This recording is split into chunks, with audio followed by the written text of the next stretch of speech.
Saturday marks the 50th anniversary of the historic Apollo 11 mission, the first time that humankind successfully set foot on the moon.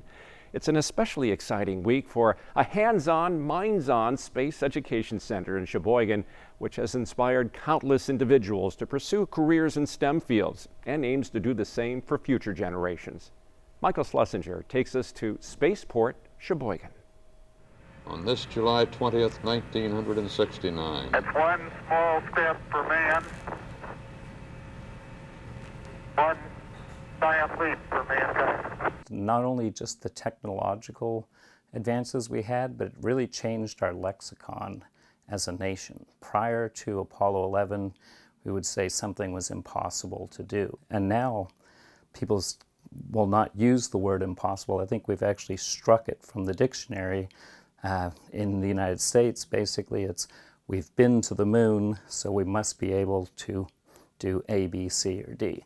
Space expert Brian Ewenson touches on the monumental moon mission Apollo 11 made in the summer of 1969 by Commander Neil Armstrong and crew members Buzz Aldrin and Michael Collins. It truly was a worldwide event that changed. It was like being on the shores when Columbus landed. So we actually got to see world history as it happened. That crew was in the right place at the right time, but I think in particular with Neil Armstrong, very focused, but also the type of person that he was an A-type personality, but really didn't have that sense of personal ego or personal gain from the mission. It was truly focused on the mission and being in the right place at the right time to do so. And to think how close it came to all of this not even happening. We landed on the moon with 16 seconds of fuel left.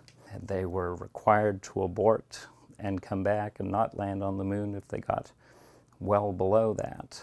But they were so close to the moon, had they ran out of fuel, that might have been game over.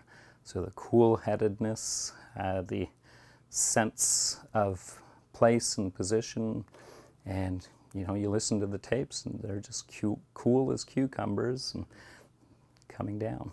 Ewenson's resume, you might say, has had quite the trajectory. He worked with the Canadian Space Agency for 20 years, followed by time at Lockheed Martin as an astronaut trainer.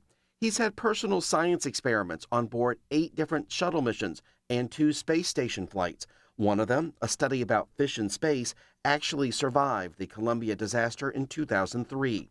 Currently, he's the executive director of a nonprofit science education operation called Spaceport Sheboygan.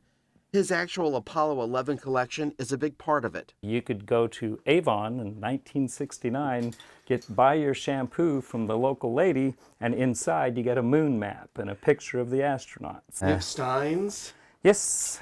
Miller, our local guys, put out a whole series of steins. This here is on the anniversary of the Apollo moon landing, a decade of exploration. As we went back, some people may be into drinking or not, but a whole bunch of oil companies actually had Apollo glasses. You could get this series as you filled up your gas tank, and they even got into highball glasses shaped like the service module of the vehicle as well. Of course, among all the items, there's one photograph etched in so many of our minds. Neil was taking the photo here? Okay. Yes, he's about 15, 20 feet away, and he is perfectly reflected in the gold visor of Buzz Aldrin. Is there the one thing you don't have that you want? Is there one thing or 2 things? Everyone would love to have a moon rock, but it's illegal to have those. I am certified to carry them. I will bring them to special events and stuff of that sort. But having moon rock, moon dust, something like that would be absolutely incredible. A lot of what this 51-year-old aerospace educator has in his possession is part of a traveling exhibit making its way across the Badger State. There used to be a museum housing much of what he collects, but for the last few years it's been roaming. The hope is to have a permanent home in the next couple of years again in Sheboygan, and there's a reason for this specific location. We actually have a 70-mile military zone of exclusion over Lake Michigan. It's been there since 1937, part of the old Haven Artillery Range for the U.S. Army.